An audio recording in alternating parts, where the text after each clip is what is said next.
Assalamualaikum warahmatullahi wabarakatuh. Perkenalkan, nama saya Larosas Indra dengan NIM 21002014 dari kelompok 10. Di kesempatan kali ini saya akan mempresentasikan tentang evaluasi kebijakan. Yang pertama, tentang pengertian evaluasi kebijakan.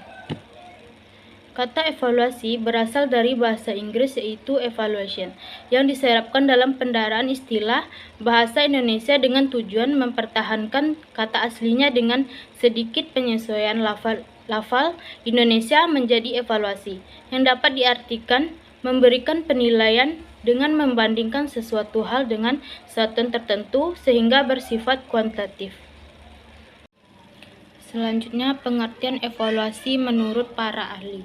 Yang pertama, menurut Soekardi, tahun 2015 halaman 1, berpendapat bahwa evaluasi merupakan proses mendapatkan informasi dan memahami serta mengomunikasikan hasil informasi tersebut kepada pemangku keputusan.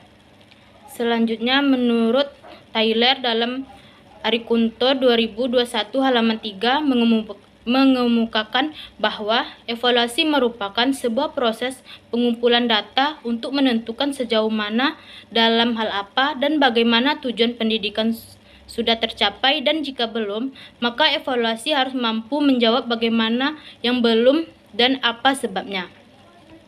Selanjutnya, menurut Sudijono, selain memiliki tujuan sebagai patokan tercapainya penyelenggaraan pendidikan, evaluasi juga menjadi usaha untuk mendapatkan umpan balik bagi penyempurnaan pendidikan. Jadi, dapat disimpulkan bahwa evaluasi pendidikan adalah suatu proses sistematis yang mengumpulkan, menganalisis, menafsirkan, dan mempertimbangkan sekaligus memberikan umpan balik untuk mengetahui tingkat pencapaian terhadap berbagai komponen pendidikan pada satu jalur, jenjang, dan jenis pendidikan sebagai informasi untuk mendapatkan keputusan untuk mempertanggungjawabkan penyelenggaraan pendidikan. Pembahasan selanjutnya yaitu tentang alasan perlunya evaluasi kebijakan.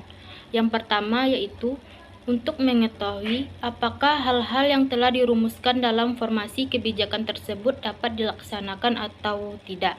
Yang kedua, mengetahui apakah rumusan-rumusan kebijakan yang tertulis telah berhasil dilaksanakan atau belum.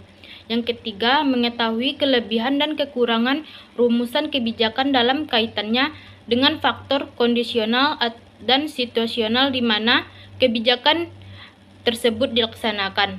Yang keempat, mengetahui seberapa jauh suatu rumusan kebijakan telah dapat diimplementasikan. Yang kelima, mengetahui keberhasilan dan kekurangan pelaksanaan kebijakan.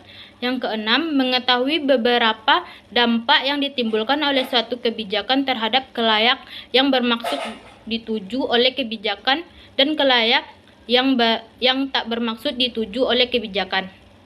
Yang ketujuh, mengetahui apakah risiko-risiko yang telah diperhitungkan dalam suatu formulasi telah dapat diatasi dengan baik ataukah tidak. Yang kedelapan, mengetahui langkah-langkah yang dapat ditempuh dalam hal perbaikan kebijakan. Pembahasan selanjutnya tentang macam-macam evaluasi kebijakan.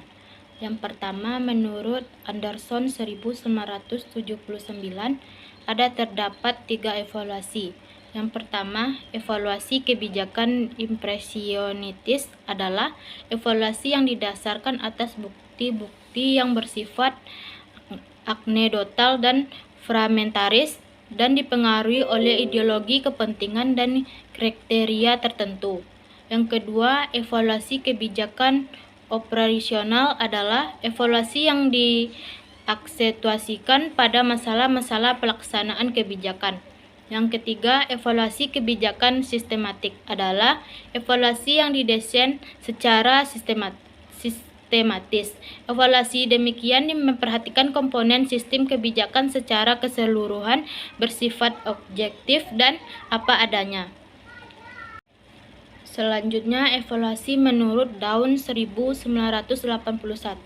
Terdapat 3 evaluasi. Yang pertama, evaluasi kebijakan semu adalah evaluasi yang sekedar mempersonalkan alat-alat evaluasinya. Yang kedua, evaluasi kebijakan resmi, di mana evaluasi kebijakan resmi ini adalah evaluasi yang disampingkan mempersoalkan validitas, rehabilitas, dan fasilitas alat-alat evaluasi, juga sekaligus melihat substansi yang dievaluasi.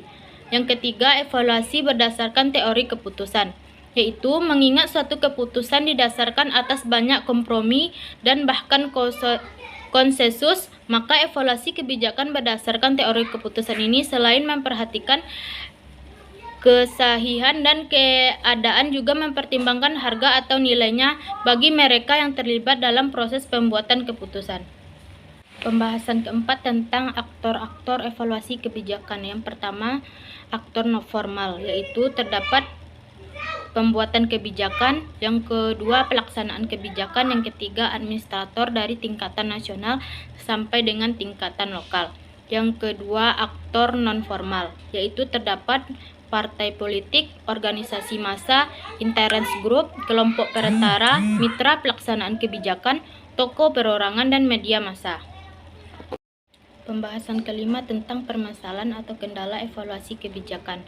Terdapat 5 kendala. Yang pertama, kendala psikologi, yaitu banyak aparat pemerintah masih alergi terhadap kegiatan evaluasi karena dipandang berkaitan dengan prestasi dirinya. Apabila hasil evaluasi menunjukkan kurang baik, maka akan menghambat karir mereka.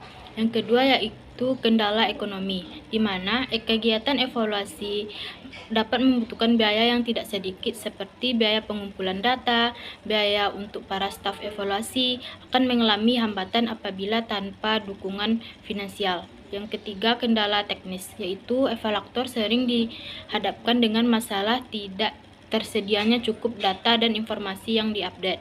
Yang keempat, kendala politis, yaitu evaluasi sering terbentur dan bahkan gagal karena alasan politis. Yang keempat, kurangnya tersedianya evaluator. Mungkin sekian presentasi dari kelompok 10. Saya ucapkan terima kasih. Assalamualaikum warahmatullahi wabarakatuh.